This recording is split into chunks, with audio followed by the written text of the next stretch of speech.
Welcome to the Cheer Athlete. This week on the podcast, we're going to talk about how you can know if your cheerleader is ready to be on the field, be on the mat, compete, and ready to go and do everything that you're asking them to do, and ready to progress as well.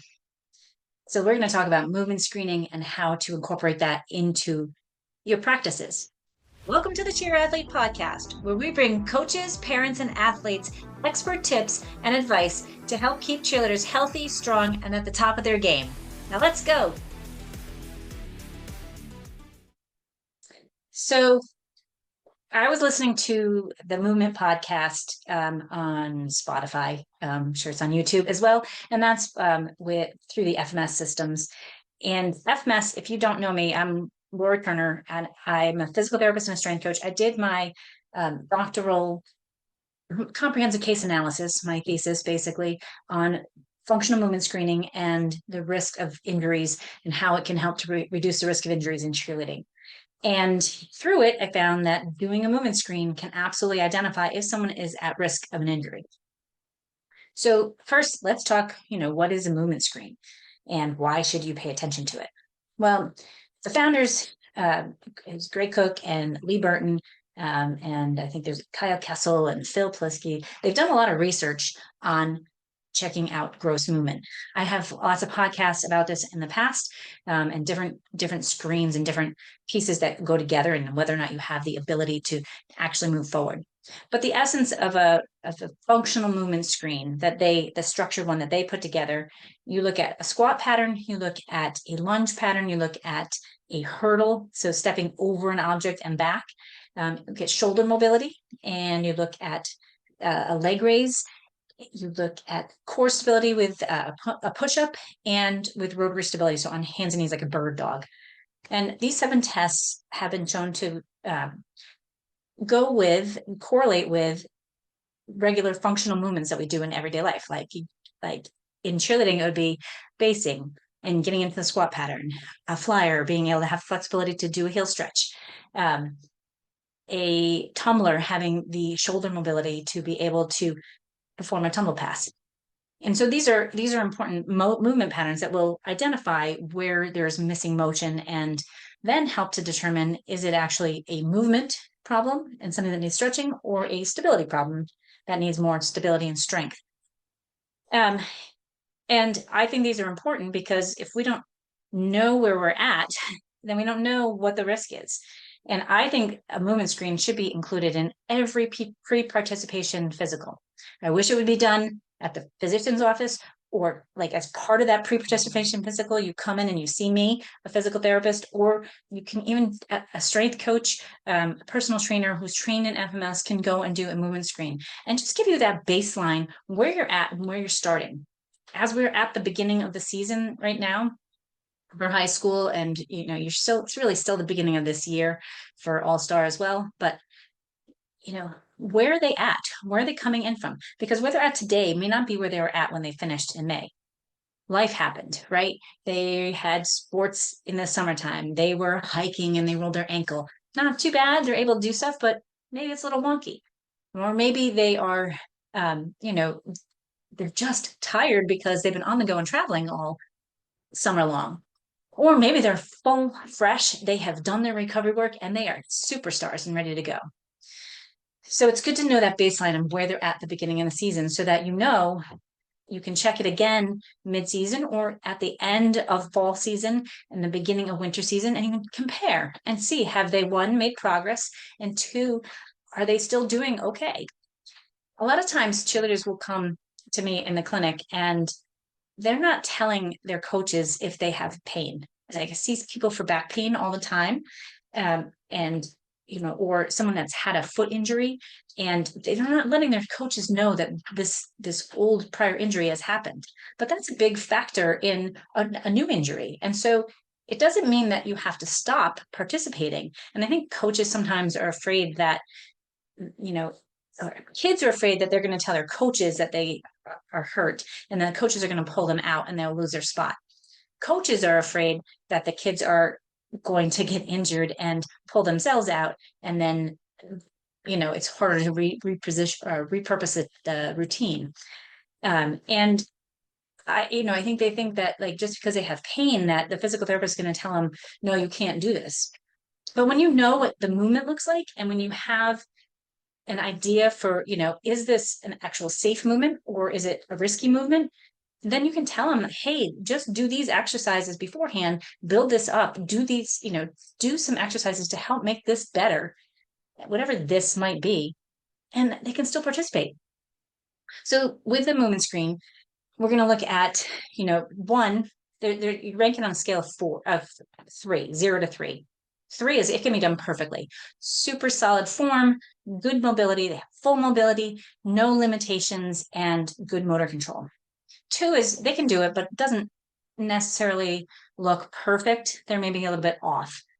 1, they can't do it. So if we're going to look at a squat pattern, we look at it with the arms up overhead, and can they get their ass to grass, their butt to their feet, with their knees directly over their toes, their shins and their shins and their trunk parallel with each other. And can they maintain that for a second and then come to stand up? Most people can't quite do that. They can get maybe the parallel, maybe they lean with their trunks. I mean, a lot of reasons why that one's an important, that can be limited. So you might give them a 1 on that motion. And then we look at the whole screen. It's not just one test to look at. It's all of them put together because we don't know why that squat is limited. It could be their ankles. It could be their core control. It could be their hip mobility. So there's a lot of different reasons. It could be their shoulder mobility. There could be a lot of reasons why that squat is limited, and the whole screen will give you those ideas of what is missing and what is needing work. So a 1 would be they can't do it. They can't get, they can't even they have multiple, so somebody's like dumping forward, they can't bend their knees. And there are kids that do that. Their knees collapse in and they look icky. And a 0 would be if they have pain with that. Pain is always a signal. Yes, it should get checked out by either your healthcare provider or your physical therapist to determine more, is there something structurally going on, or is it just how they're moving? And again, one great quote that I heard Gray Cook say is pain is just a signal of disharmony, that something's going on, that something's not necessarily moving right in the body, or that something's off. It doesn't mean that you have to completely stop. It means that you have to find a better way and you have to do some work to make it feel better. So I think it's really important if your kid is having pain, whether it's your child or your athlete and your coach, have them get checked out. Encourage the conversation so that they let you know. And then have a conversation with the healthcare provider to see, is this something they can continue? What do we have to modify? Because if you let them get in and you modify and they can get stronger and they can get better, then they're going to be better in the long run and they're going to miss less time. If you keep pushing through pain and it just keeps getting worse, that is the time that things they're going to pull out and they're not going to be able to complete the season, and it may stop their career altogether. And this is what we want to avoid. This is what I want to avoid. And my entire mission for why I'm doing this right now is to help kids want to stay cheerleading forever. Like into a pro team, like the Minnesota Vikings. Shout out to them and shout out to the guys on their team who really, in my opinion, from what they're tumbling, look like they have solid motor control and the ability to do exactly what they're doing. I'm going to talk more about them next week. So if you're not following me or you don't subscribe to this podcast yet, please hit the subscribe button and share this out so that more people will hear that as well. And so that you can help spread the word about movement screening. So when we look at a squat is a basic function for a load-in position for a two-legged stunt. It is a load-in position for the base to be able to hold and get into a squat, and the back spot has to be able to squat down to be able to get underneath their flyer. So a squat is a real important pattern, but things that might be limited, with that, we look at, do they have the hurdle step? Do they have the balance and the control to be able to do that, which tells you a lot about their hip stability? And a lunge, being able to go down onto one knee with their feet in line with each other. That tells me, do they have the ankle mobility to be able to squat? Now, if they can get down and do a lunge with pretty decent form, it may not be their ankle, but if they're not able to do that, we may need to look at their ankle mobility to help improve their squat pattern so that they can get into a setup position for a prep and beyond. And then we're going to look at shoulder mobility. Can they reach behind their back with one hand over their head, one hand behind their back, and get within, two fist distance? If they can't do that, then they're not going to be able to go up overhead and be able to hold that. And that could be because they don't have that core control, or it could be because they don't have the upper back mobility.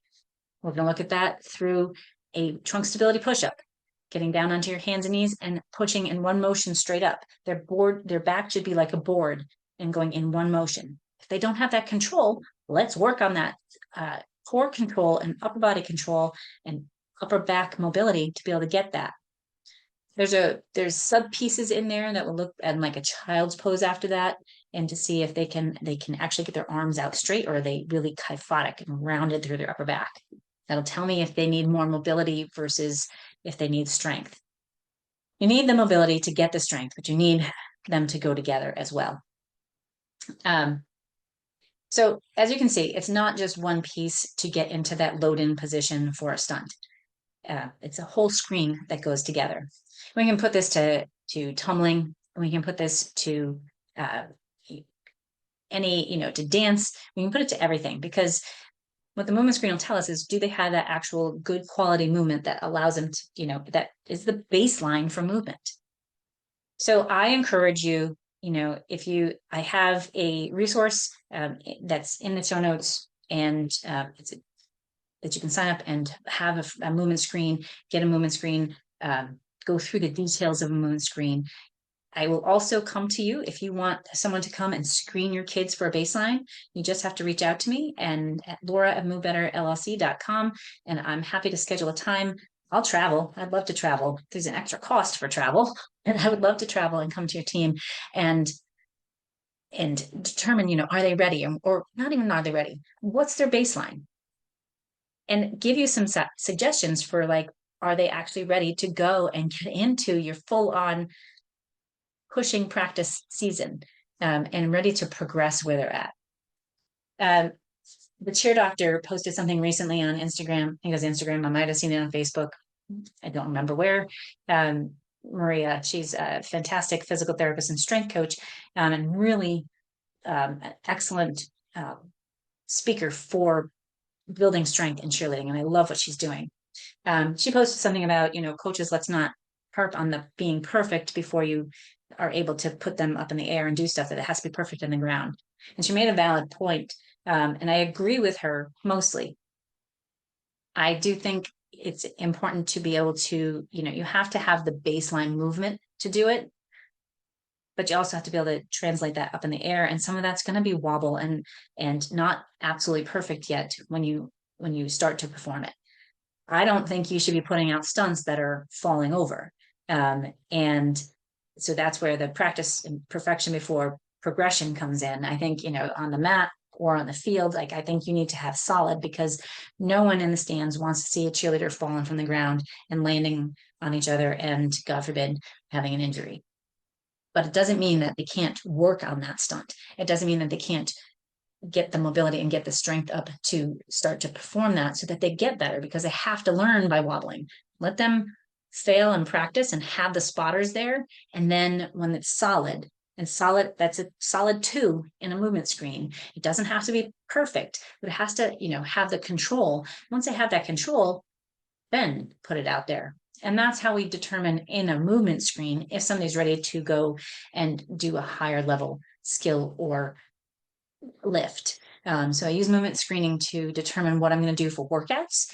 I use it for determining if someone's ready to progress. If they can't stand on one leg, well, let's get them exercising down on one knee and working on their hip stability and control, so that they build their core strength and they build their hip strength, that it carries over into standing, so that they get to a lib.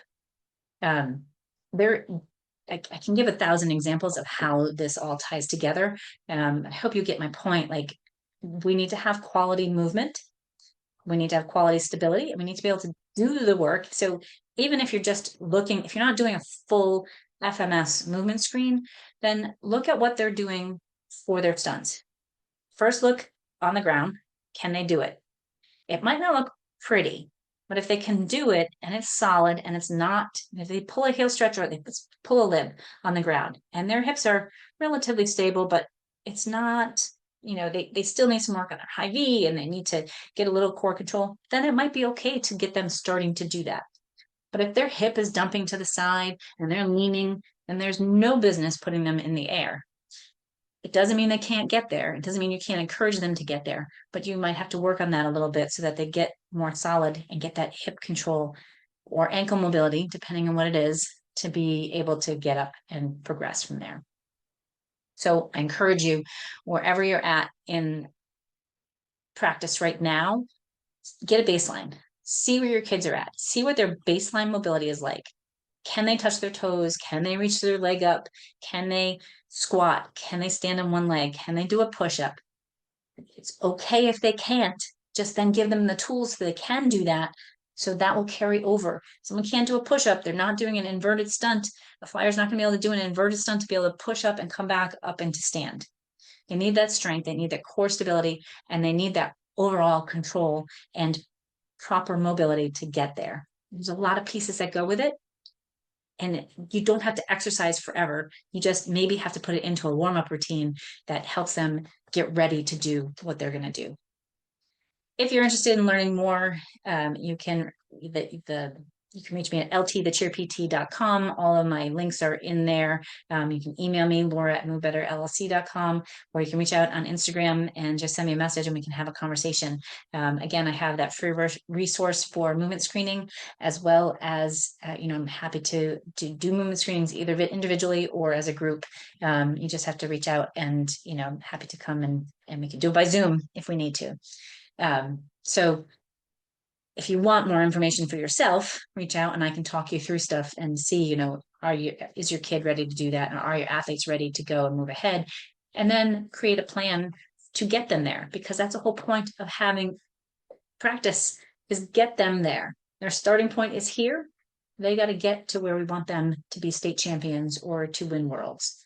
And it takes time, and having a baseline to something that we can judge against and see, that also gives you the idea, they could do the hurdle step and they could do a squat in the beginning of the year, but come September or come December, they're not able to do this. Okay, what's going on? Are you having pain now? Why is it more tight? Why are you more limited? What have we lost? And are we overtraining or are we undertraining? And can we get there? It's not always one answer, and it's different for everybody. So have that baseline for where each athlete is at and give yourselves the correctives to make that happen, to get better as you move forward. Don't forget to subscribe, like, share this so that more people hear. And next week, I am going to give my thoughts on the professional cheerleading world and the Minnesota Vikings. That seems to be all the buzz these days, and I don't really get why. That's my baseline take on it. But stay tuned next week and I'll dive a little bit more into that, and we'll take it from there. I hope you have a wonderful week. Thanks for listening today. Don't forget, when in doubt, breathe out. Take life one step at a time.